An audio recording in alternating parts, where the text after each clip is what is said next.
Por exemplo, eu tava doida pra ir pra Disney em novembro. Agora eu não posso ir porque tem um coronavírus. A Disney deve estar fechada, né? O dólar tá R$6, então não posso pagar R$18 numa lata de água. E aí vou ter que fazer outro tipo de passeio. Sim, vai viver nas lives da Disney.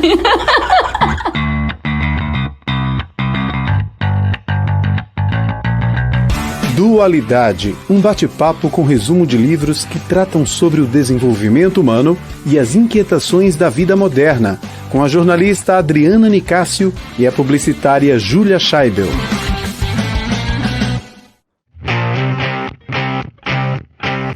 Olá, amigos do Dualidade. Voltamos em plena quarentena.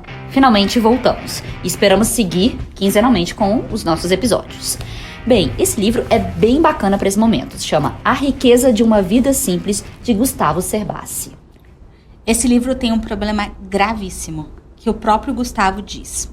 Que ele fala assim: consciência gera desconforto e desconforto gera ação necessária às mudanças.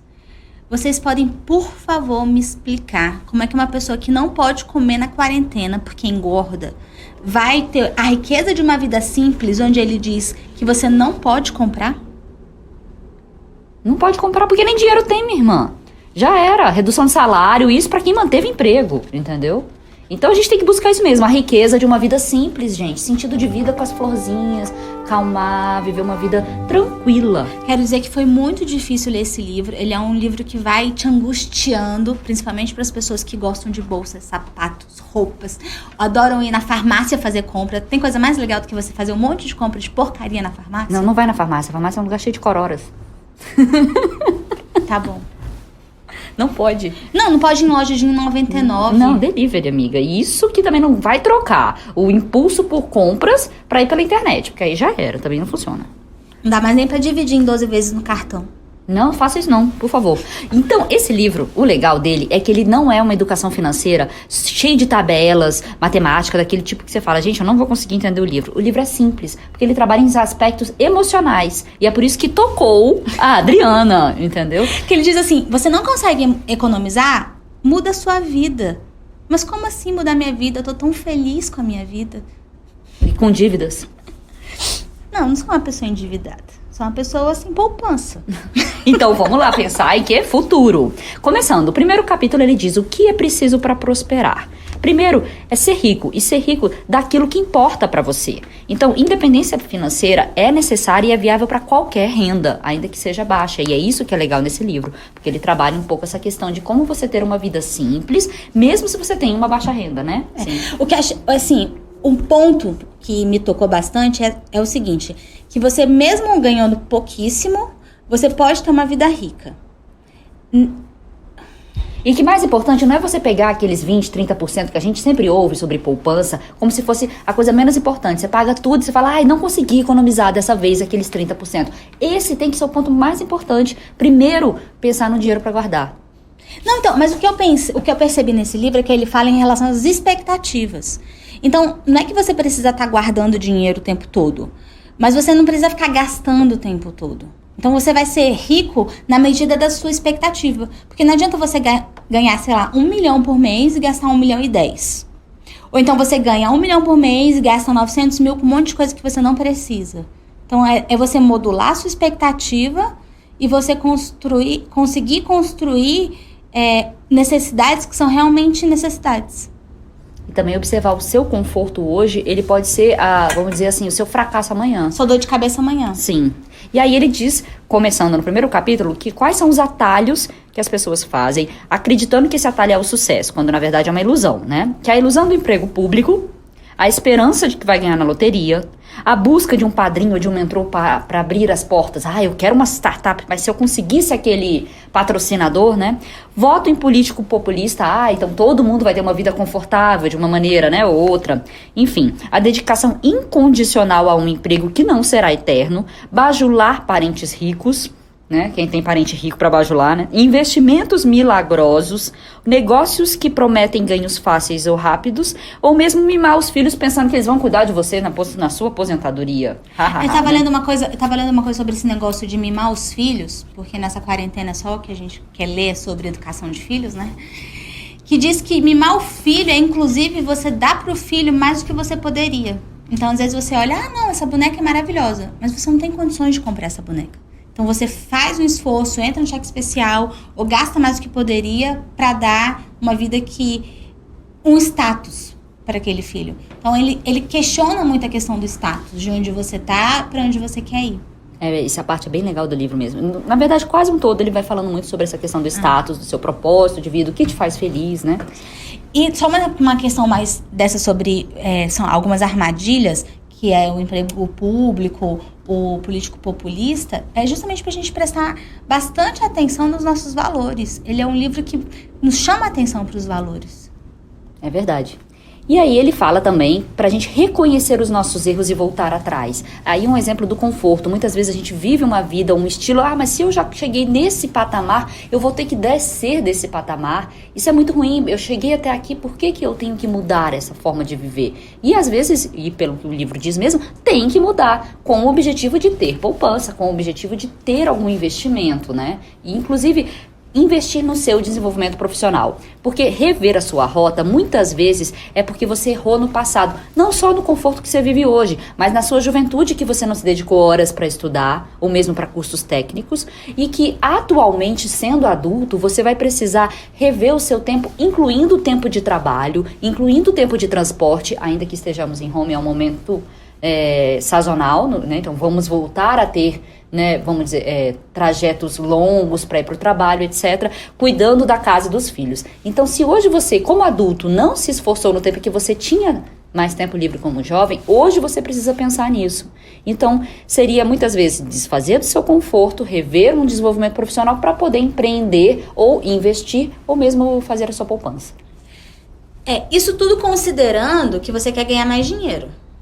Ou guardar aquilo que você está vivendo, porque não adianta você ter um salário que vai quase que 100% nos seus custos. Mas, por exemplo, se você acha muito bom uma vida que você está levando, tá ok. Não tá ok, porque é aí que ele está apresentando que lá na frente você pode sofrer uma consequência disso.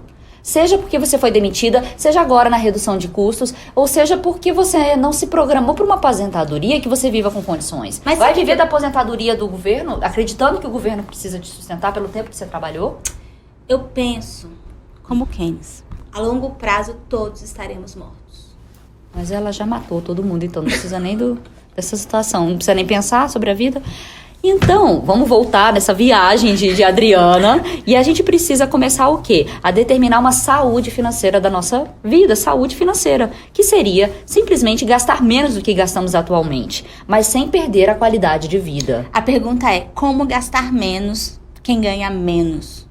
E é aqui que ele entra, para você avaliar. Muitas vezes, seja morar um pouco mais distante do seu trabalho, lá naquela região você vai ter custos mais baratos. Seja do bolinho que você compra, seja do pãozinho, seja do supermercado. Porque quando você vive perto, muitas vezes perto do seu trabalho, num lugar pequenininho, apertado, que você não te faz feliz, os custos de vida ali ao redor daqueles vendedores também é maior. Então toda essa logística, e quando você vai mais longe, vai morar um pouco distante do trabalho, você tem um custo de transporte maior, por exemplo, de gasolina, se você tiver um carro. Então tudo isso tem que ser colocado no papel, analisado, para que você tenha uma vida saudável. Então, só que se você... Eu sei porque eu moro quase 40 minutos do meu trabalho por opção. Mas eu tenho uma amiga que poderia ter comprado a mesma casa onde eu moro, e prefiro comprar um apartamento pequitinho perto do trabalho. Mas o que acontece? Enquanto eu levo 40 minutos para ir, 40 minutos para voltar, ela leva 10 minutos. Então ela pode almoçar em casa.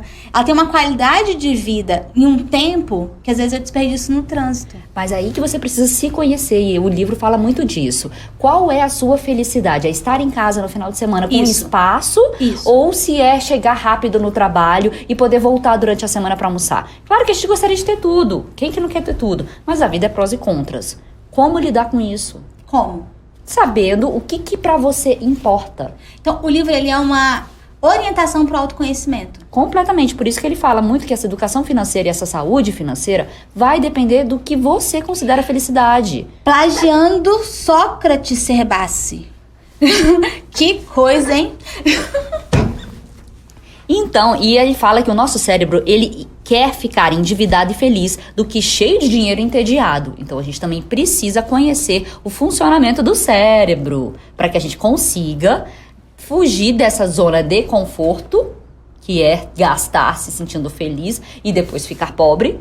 Então gastar é uma forma de sair do tédio. Gastar é cerebral, é dopamina, sei lá, eu não sou médica pra falar, mas se é dopamina, serotonina, etc. É prazeroso pra gente. Muito. Tanto quanto um pote de brigadeiro. Então, a gente precisa de independência financeira, tá? O objetivo do livro é esse aqui. Muitas vezes a gente fala, mas eu não vou conseguir mesmo me aposentar, vou ter que trabalhar o resto da vida. Eu penso assim. Não, você tem que pensar que, se eu não consigo me aposentar lá pelos 65 anos, se eu fizer um planejamento para 75 mais 10... eu vou estar viva? É importante, se você tiver, espero que você não esteja pobre, amiga. Ou tendo que trabalhar para pagar a sua existência naquele mundo, porque você não conseguiu adquirir nada. Tá. Então é planejamento, é assim, eu não vou conseguir me aposentar, é certeza, porque eu já fiz muita besteira, tô assim naquela idade jovem adulto, mas não tão jovem, e agora eu vou ter que assumir os riscos que eu vivi sem me planejar. Não é isso. Não? Porque você se planejou? Você vive de herança, amiga, que beleza. Não é. A gente precisa saber que vai ter que pagar arroz e feijão todo dia. Então, se a gente planejar a nossa aposentadoria sabendo das merdas que a gente já fez, a gente vai ter que assumir as merdas e sair dessa zona de conforto de não quero saber pensar nisso, porque afinal de contas prefiro comer e gastar e viver aquilo que eu estou consumindo hoje, pra poder fazer um planejamento e falar, assumo que com 80 anos eu me aposento e ok. Vocês entendem por que esse livro dói tanto? Eu queria muito que vocês lessem pra entender. Porque essas escolhas inteligentes são escolhas olhando pro futuro. É quase que um pensamento assim, a gente até fala, a mulher é muito, não quero aqui pormenorizar a emoção de homens também em referência às mulheres, mas a gente tem que ter um pouco de racionalidade nas ações. E aí entra um pouco da razão pra gente conseguir ter o quê? Uma vida tranquila. Eu falo que é ter... Sem sobressaltos. Sem sobressaltos. Mas sobressaltos positivos, que isso é uma boa viagem maravilhosa que você queira fazer lá quando estiver perto dos 80. Porque vivendo da aposentadoria, você vai conseguir como? Entendeu? Você não vai fazer grandes planejamentos, só viver uma vida tranquila já tá valendo. Não, vale você ter os seus sobressaltos mais velhos. Então, seguindo, ele fala um pouco sobre qualidade de vida, sobre questões de cuidar da saúde. É importante você colocar nos seus custos qualidade de vida, seja a academia que você faz, seja o esporte que você gosta, seja, enfim, entretenimento, que não deve ser desconsiderado para que você tenha prazer no viver hoje. Vou economizar tudo, agora eu vou viver sem nada. Aí você vai ficar... Não vai durar muito tempo. Você precisa ter pequenos prazeres. Não, mas eu entendo que você tem, inclusive, planejar o tempo. Porque não adianta você ter dinheiro. Uai, você pega o Paulo Otávio, um cara rico, já foi até governador do DF. Metade dos imóveis eu acho que é dele, da construtora dele. Quando ele era senador, tinha um amigo que trabalhava. Com ele trabalhava até 2 horas da manhã. 6 horas da manhã ele já estava em pé. Então, assim, é um cara extremamente workaholic. E aí? Entendeu? Cadê o tempo? Se ele tiver um infarto, tiver um problema de saúde muito grave? E cadê o tempo pra você pisar na grama, pra você olhar o sol, você respirar fundo? Então, assim, eu vejo que é sempre uma questão de equilíbrio entre o dinheiro e o tempo. E a quarentena trouxe isso muito pra gente. Essa coisa do tempo, essa coisa do que fazer com o tempo. Devagar, sabe? Então é importante isso, e eu acho que a quarentena traz um pouco, eu não digo nem assim que a gente tem que aprender alguma coisa nova na quarentena, porque se a gente conseguir aprender é porque a gente já passou do susto, e a gente tá no susto, mas esse susto para aqueles que estão conseguindo aproveitar esse tempo um pouco mais tranquilo dentro de casa, ainda que não seja totalmente tranquilo se você tiver crianças. Mas assim, não, gente, meu dia começa às 6 horas da manhã, tá igual o Paulo Otávio, vai terminar às 2. Eu não sou Paulo Otávio, né? Lavando, cozinhando, passando, home office. Não, homework não, mentira, porque eu tô trabalhando presencialmente. Mas tem um homeschool da Amandinha sendo alfabetizada. Olha... Não tá fácil. Não, tá por isso que eu preciso gastar na Amazon. Não. Então, o que acontece? Você tem 2 caminhos. Um é acumular recursos, que permite gerar renda. Outra é diminuir a necessidade de renda futura. Certo? Então, a gente precisa gastar menos, ou mesmo buscar ter mais habilidades para que você com essas habilidades possa gerar mais renda também. Mas não existe garantia. É isso que eu fico pensando. Quem que garante que eu vou ter mais habilidade para gerar mais renda? E aí ele fala no capítulo 2 que... A gente já tem 15 minutos e ainda tá no capítulo 1. Pois é, Então, o capítulo 2, ele fala sobre quando o método não funciona. Porque planejamento é feito para não dar certo. Quando você vem e fala, será que eu vou ter essas habilidades? Você não tem certeza da ida, mas também não tem a certeza do estar parado aqui. É isso que a gente precisa entender. E que ele fala daqueles atalhos anteriores, que essa questão de você não tem garantia nas coisas. Então, a única garantia que existe é você fazer o seu papel. Tá bom.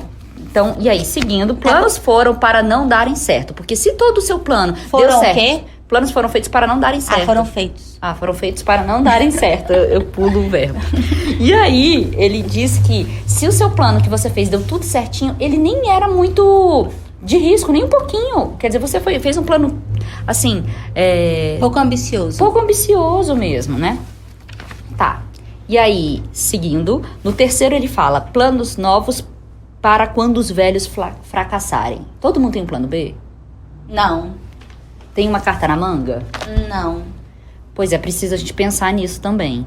Além da gente pensar em ter uma poupança, em consumir qualidade de vida, o trajeto que a gente está fazendo, se ele não der certo, precisa de um plano B.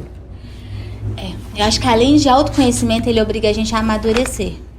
Completamente. Porque só pessoas maduras conseguem tanto planejamento.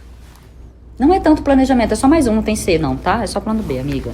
Não faz muito drama não, que eu não tenho paciência pra mimimi. Aí ele fala do orçamento base zero, que é começar do zero e rever seus custos, né? Ele fala também... Não existe orçamento base zero se você começa com dívida. É importante, viu, Gustavo Cerbasi, te contar isso. Depois conta pra gente aqui no privado, hein? Manda uma mensagem. Ele fala também das experiências dele, que uma vez ele tava com uma carreira acadêmica sólida e que ele decidiu ir pro exterior. E pra isso ele faz uma análise com 4 pontos. Ele avalia o orçamento doméstico dele pra ver se ele pode fazer esse ano sabático, vamos dizer assim. Ele analisa um SWOT pessoal, que são suas forças, fraquezas, oportunidades e ameaças, né? Ele faz um plano B, que se realmente eu for pra lá e voltar e não conseguir seguir a pessoa que eu era profissionalmente dizendo, qual o outro caminho, e debater, conversar com pessoas. É interessante isso, que isso quebra muitos dos modelos. Não converse com os outros, não dê suas ideias, ou o que o outro pensa de você não é aquilo que você é. Não, pelo contrário, com pessoas que você confia, ele sugere, vai conversar. Vê se essa pessoa diz que você é capaz, que você tem mesmo esse perfil, que você é inovador ou não. Porque outras pessoas podem te dar esse embasamento sobre si mesmo. Não, é legal porque você usa a análise SWOT na administração para você pensar em empresas, né? Como é que eu vou abrir uma empresa? Enfim, e ele coloca como você sendo o próprio personagem dessa análise. Você pode olhar suas fraquezas, seus potenciais. Então, é uma dica interessante essa. E aí, seguindo, ele diz sobre quinto, a riqueza da vida simples, e ele fala sobre essa diferença de morar em locais um pouco mais longe do seu trabalho do que metrópoles, né? E ele lembra que uma música que tocou ele do Vitor e Léo, que se chama Vida Boa. Editor, a gente quer aí, ó. Essa daí é boa. Que vida boa, que vida boa. Sapo caiu na lagoa, sou eu no caminho do meu sertão. Ele coloca essa música que fez uma referência pra ele, que era o sonho da vida dele de ter uma casa de campo. E ele fala sobre essa casa de campo, inclusive ele fala como se tornou essa casa de campo sustentável. Isso, gente, dá um Google e vai ver a casinha humilde de campo dele. Aí ele traz também uma estratégia que são objetivos intermediários. Você tem um plano a longo prazo, vivencie esse plano com prazos objetivos de médio prazo, como por exemplo, eu quero ir fazer o caminho de Santiago de Compostela. Eu quero mesmo, isso é super verdade. Estava no livro, eu falei, me vi ali. Então faça uma rota de peregrinação menor. Isso, e pensa que sua irmã pode engravidar no meio do caminho, não te fazer companhia. Gente, foi isso que eu vivi, que foi uma experiência linda. Que é uma coisa legal desse livro, quando ele fala sobre planejamento, que você tem muitas coisas pra planejar, mas também tem muitos contratempos. Por exemplo, eu tava doida pra ir pra Disney em novembro. Agora eu não posso ir porque tem um coronavírus, a Disney deve estar fechada, né? O dólar tá R$6, então não posso pagar R$18 numa lata de água. E aí vou ter que fazer outro tipo de passeio. Sim. Vai viver nas lives da Disney. Então, assim, a ideia é, se você tem algum planejamento a médio e longo prazo, vá vivendo um pouco desse prazer de uma forma com prazos menores, né? Aí ele fala também sobre a questão do autoconhecimento que gera autenticidade, que é só a gente se conhecendo para saber o que a gente gosta, tirando esse consumismo todo, que a mídia gera pra gente, né? Querida mídia jornalista Adriana, e pensar, eu realmente quero, eu realmente preciso e eu posso comprar isso? Tem uma coisa legal no livro que se chama Liberte-se da Fome Emocional, que ele diz que toda vez que você come sem estar com fome, é porque você está preenchendo aquele espaço com alguma coisa. E eu acredito que quando você sai comprando sem a menor necessidade, por exemplo, me larga numa farmácia e você ir comprando tudo que tem ali, porque eu gosto de farmácia, talvez você também esteja preenchendo alguma coisa. Ou você quer ocupar seu tempo, ou você quer devagar, ou você poderia estar fazendo isso com meditação. Então, eu entendo que muitas coisas podem ser substituídas por algo menos concreto. E eu tenho uma amiga psicóloga e ela me diz que as pessoas estão sofrendo com essa vontade de comprar, vendo as coisas e tocar e ir no shopping. Então, tem vários pacientes que estão sofrendo. Então, assim, se a gente está falando aqui de um mundo pequeno ao nosso redor, imagina no montante mundo todo, né? Estamos vivendo isso no mundo todo. E aí ele fala também sobre a questão de você se apaixonar e buscar aprender, que aprender é uma própria paixão em si só. Então você tem que ter essa autenticidade de saber o que você quer para quebrar padrões. Os padrões não vão buscar a sua autenticidade.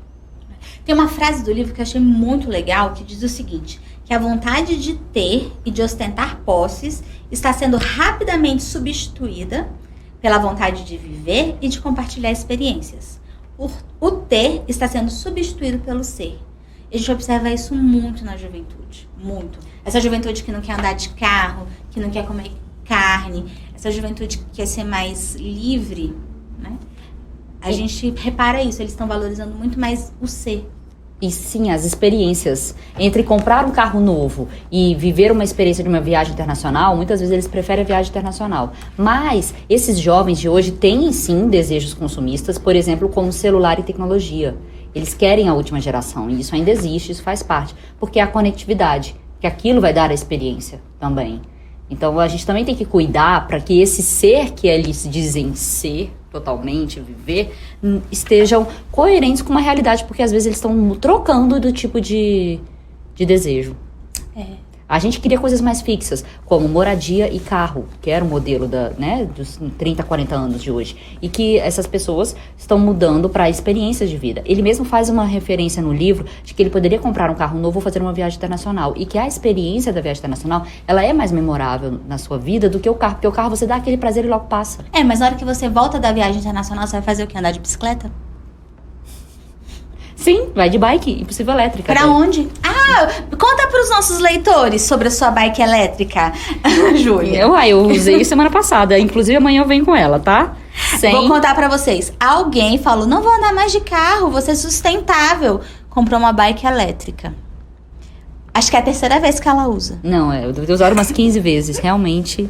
E ela não foi assim tão usual no meu dia a dia. Sempre eu invento de fazer alguma outra coisa que precisa do carro pra ir. Porque bike é uma coisa que você tem que fazer uma logística. Não ter carro também é uma logística. Você tem que aceitar fazer uma compra no seu mercado que você não vai conseguir trazer tudo. Não vai dar pra fazer uma compra de mês. Então tudo isso você tem que planejar. Entendeu? Que não é simplesmente viver aquele momento. Eu tava lá naquele meu momento minimalista, querendo viver a bike elétrica e agora eu tenho os dois. Vou ver o que eu faço. Então, o que acontece? Ele diz sobre a crise de 2014, que fez as pessoas repensarem. Provavelmente ele deve estar falando sobre essa crise hoje também, que faz a gente repensar sobre nossos custos. E fala do minimalismo, que o minimalismo não é ter tudo menos, e sim ter muito daquilo que nos importa. Sim, mas o Gustavo Cerbasi não é minimalista, tá? Ele pode ser essencialista, em pegar coisas essenciais pro dia a dia. Porque minimalismo é viver com o mínimo do mínimo. Não, aí que tá. Minimalista é aquele que não vai viver tudo muito, e sim vai viver muito aquilo que importa. Sociedades minimalistas abominam, por exemplo, a pirataria. O motivo principal é a injustiça social, entendeu? Eu sou minimalista. Não consumo pirataria. Não, você acabou de falar de roupas e sapatos e bolsas. Não tem como você ser minimalista. Você tem só o suficiente, então, para roupas? Isso é importante. Usar a quarentena pra arrumar o closet. Tem uma semana que eu ando com o mesmo sapato. Por que isso é importante? Porque eu deixo o sapato no carro, não preciso ficar trocando sapato o tempo todo. Daí, Você entra descalça? Entro. Foi só uma pergunta. Aí você deixa no carro, falei, mas você entra descalça? Entro. Daí, o que foi importante? Que eu reduzi em mais da metade os sapatos do meu closet. Roupas. A mesma coisa. Fiz uma limpa. O que não me serve, o que eu não uso. O que pode dar, o que saiu de moda. Enfim, também limpei tudo. Vocês não têm noção da leveza que isso traz. Que é incoerente ao que você falou do livro. Porque o livro é o mesmo sentimento de leveza que te dá Não. por meio do aprendizado que ele diz. Não, ele te angustia. Você fica angustiado. Em vendo um monte de coisa que você deveria fazer diferente, mas você não faz. Por pura opção. Isso. Então a gente tá aqui pra ajudar, né? A pensar melhor. Então, uma vida minimalista precisa ser necessariamente pensada coletivamente, certo? Então, a gente precisa... Por exemplo, pro minimalismo viver, você precisa pedir emprestado ao invés de comprar em atacado, compra coletiva, compra consciente, reformar, consertar. Isso me lembrou que ele fala também sobre a questão da economia circular, que é reuso, reciclagem. Sou eu. Oi? Pois é. Silêncio. Cri. Oi? Economia circular é compartilhar, reusar, reciclar, reparar, remanufatura. Sou eu. Eu purinho. Você tá uma nova, você tá se reusando agora, então, né, amiga? Então, o que acontece? A gente... Eu quero saber quem tem compostagem em casa. Você tem compostagem em casa? Arrasou, hein? Tá vendo? Eu não sou tão mal assim. Não tão mal assim, a gente guarda essa, né? Então ele fala sobre essa questão do protótipo da vida futura, que tem muito esse envolvimento da questão da economia circular. Olha só, ela tem compostagem. Gente, hoje vai fazer um episódio só pra mostrar como faz uma compostagem, que eu já quero. Ah, é super fácil. Você tem que arranjar um monte de minhoca. Tá, já tá combinado. Já quero as minhoquinhas suas lá. Você me dá a produção lá em casa. A questão que os jovens querem celular e conectividade, sim, nesse ser, ainda que não seja ter.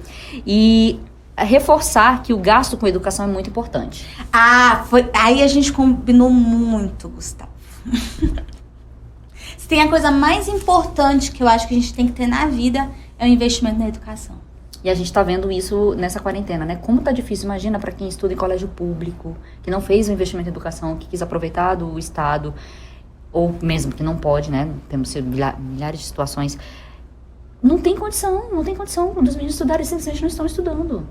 Não dá nem pra gente discutir quarentena aqui, a gente vai discutir só o livro mesmo, porque não dá. E aí no 9º capítulo ele fala sobre casa inteligente, a gente já foi passando, tá? Sobre todos os outros, a gente foi já conversando. Ele fala sobre essa parte, gente, homens que gostam de construir coisas, né? Ou mulheres também, mas que gostam de construir. Esse capítulo é pra isso. Essa Júlia é bem machista. Homem constrói, mulher consome. Vamos lá. Já me coloca, é porque eu acabei de ler um livro sobre biologia que retrata essas coisas e eu tô um pouco, como é que se diz, contaminada com esse pensamento. Então, casa inteligente. A casa que vocês vão dar um Google e ver que não é nada humilde, ela tem questão de energia solar, reutilização de água, e ele mostra o projeto no livro. Isso é bem legal.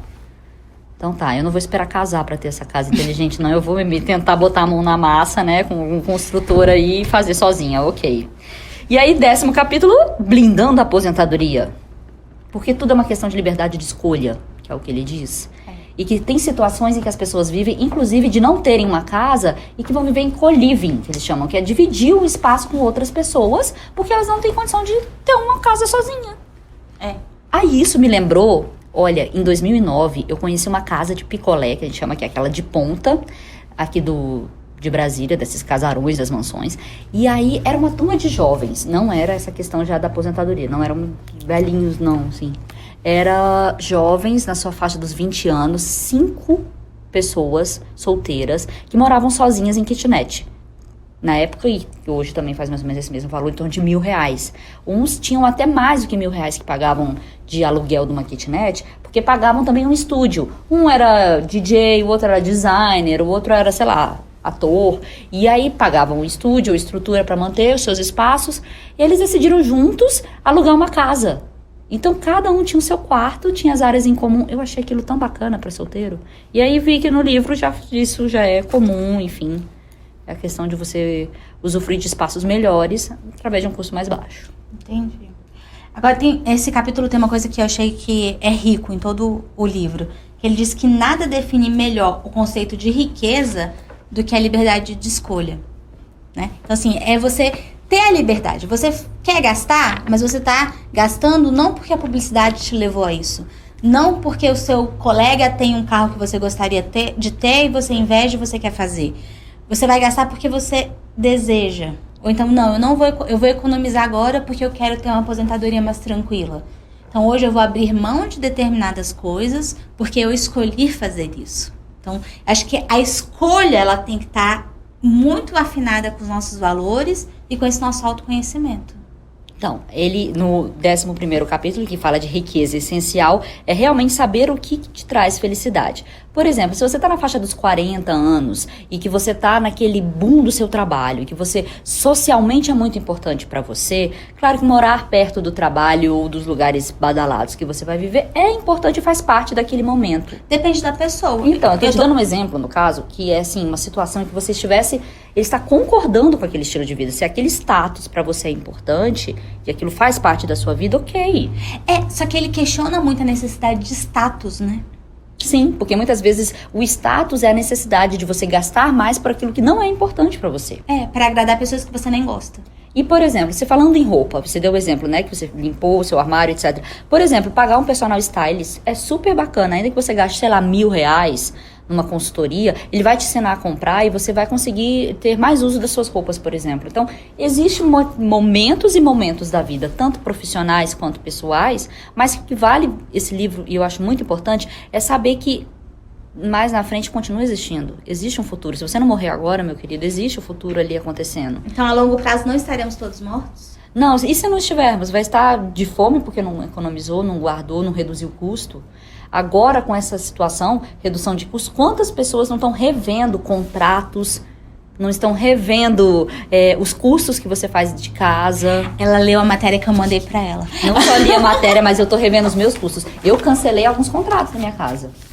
Por exemplo, meu filho ia de van e meu filho fazia esporte fora. Eu tive que rever todos esses custos. Não teve redução, mesmo você não tá gastando gasolina, o contrato XYZ, que dura 1 ano. Eu botei todos os meus custos no papel e revi tudo.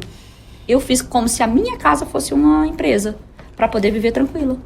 Pois eu devia fazer isso, porque eu continuo pagando tudo como se estivesse me oferecendo o serviço. E acabou de ter um monte de roupa, podia virar brechó. Ganhava pelo menos um dinheirinho.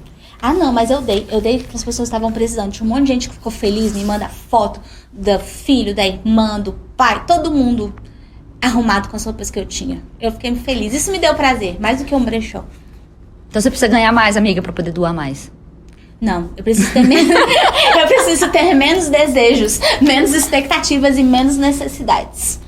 Então, fechando esse livro, eu acredito que A Riqueza de uma Vida Simples vale muito. Ele trabalha em aspectos emocionais, ele faz logística de vida, ele faz você pensar sobre como você pode ter riqueza, sabe? De uma forma muito simples. Eu li esse livro em janeiro desse ano, não vou falar que foi agora não. Eu reli agora pro episódio. Mas eu li no Rio de Janeiro, gente, foi uma delícia, em Búzios. Então, só significa que, assim, realmente o prazer de viver na natureza, em ambientes que te tragam essa felicidade do sol, enfim, tudo isso é muito bom. Eu recomendo um livro que, pra gente realmente questionar muito dos nossos hábitos. Não vai ser um livro fácil para quem não é todo leve que nem a Júlia, para pessoas mais todo leve. Eu não sou leve como a Regina Duarte, por favor. As pessoas mais materialistas como... Eu não vou dizer que eu sou materialista, mas pessoas que são mais ansiosas como eu, vai doer um pouco, mas vai trazer algumas transformações. Vai sim. Então, é um livro muito legal. Eu recomendo. Um abraço para quem chegou com a gente até aqui. Próxima edição vai ser Felicidade Autêntica e a gente se compromete a seguir com regularidade nesse projeto que nos faz tão bem. É isso aí. Tchau, tchau.